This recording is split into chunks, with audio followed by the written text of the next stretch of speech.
O Jornal da Record mostra agora uma situação estarrecedora que tem se tornado frequente no submundo da internet.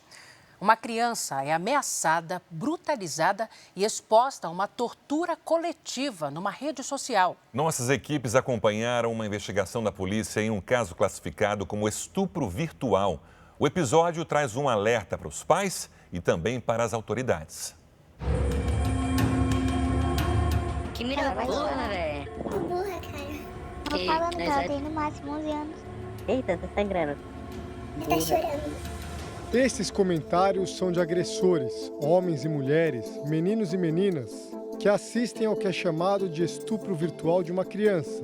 As imagens são perturbadoras e não serão exibidas. Ela tá deitada no chão do banheiro. Fala pra ela beber água do vaso. Mano, onde ele achou essa criança? A vítima, em sua maioria mulher, fica nua, exposta numa arena onde entram inúmeros agressores, porque é ao vivo, é transmitido ao vivo, e eles começam a perpetrar atos cruéis. Para atrair as vítimas antes dos abusos, os agressores demonstram um falso interesse por elas. Elas são cooptadas muitas vezes nos jogos online. Inicia-se um namoro virtual, o que é muito comum, é o mundo deles hoje em dia. Eles trocam conversas, nudes, e quando ela manda o primeiro nude, acabou. E aí, de posse desse material já mais íntimo, mais comprometedor, eles começam a chantagear essas vítimas, né? E aí começam as torturas, os estupros virtuais, a obrigação delas de se automutilar.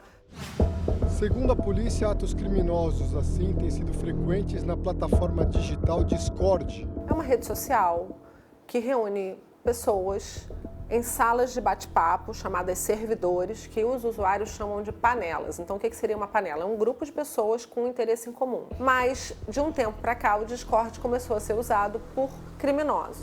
Quando conseguem atrair uma nova vítima para o servidor, os agressores sobem na hierarquia do grupo, conquistam mais respeito e admiração entre os jovens envolvidos nesse tipo de crime, status que normalmente eles só conseguem no mundo digital. Mas para as meninas, submetidas a um estupro virtual ou a um ritual de automutilação, as consequências são reais. Elas ficam com marcas no corpo e carregam traumas psicológicos. O que acontece com essa vítima hoje? Hoje, eu diria que ela não tem nem noção do que aconteceu com ela. Ela só tem vergonha da exposição. Ponto. Ela vai ser a minha futura vítima de violência doméstica. Neste outro trecho da gravação, depois dos abusos, o agressor de apenas 16 anos submete a vítima, que tem 12, a mais torturas psicológicas. Implora por desculpa, implora por perdão agora. A vítima que foi ali exposta, acreditando num agressor que inicialmente não era um agressor, era só um namorado, ela cedeu algumas fotos num primeiro momento de livre e espontânea vontade e depois, quando ela se recusa, ela começa a sofrer as extorsões. Para identificar vítimas e agressores, policiais deste núcleo de observação de crimes digitais se infiltram nas páginas da plataforma. Na primeira fase da operação, a gente tinha 100 vítimas catalogadas e hoje a gente tem 600. Nós não vamos descansar enquanto cada um deles não for responsabilizado pelo que fizeram. Quando os casos são graves, né, quando envolvem violência contra outras pessoas, esses casos de automutilação, estupro virtual, eles recebem normalmente a medida socioeducativa de internação.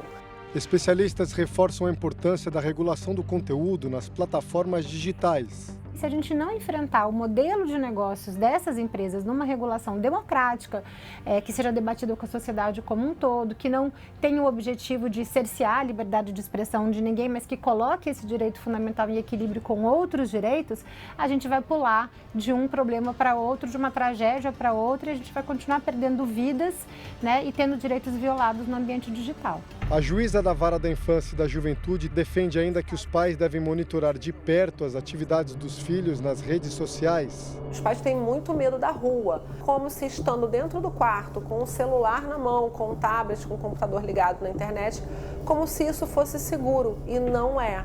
A gente precisa entender que a internet, ela é a rua, só que é uma rua virtual. Por nota, a plataforma Discord afirma que colabora com as autoridades na identificação de indivíduos. Diz ainda que tem políticas rigorosas que incluem a remoção de conteúdos violentos, o banimento de usuários e o desligamento de servidores, e que no caso específico mostrado na reportagem, as contas foram removidas. Para os pais das vítimas de crimes virtuais, a orientação é procurar a polícia. Primeiro, fazer um print de tudo, salvar todas as conversas, não apagar, porque às vezes as pessoas têm um primeiro impulso de apagar tudo para se livrar daquela situação. Mas quando apaga, acaba destruindo as provas e fica mais difícil investigar. Então, procura a polícia e aí a polícia vai investigar e chegar até esses criminosos.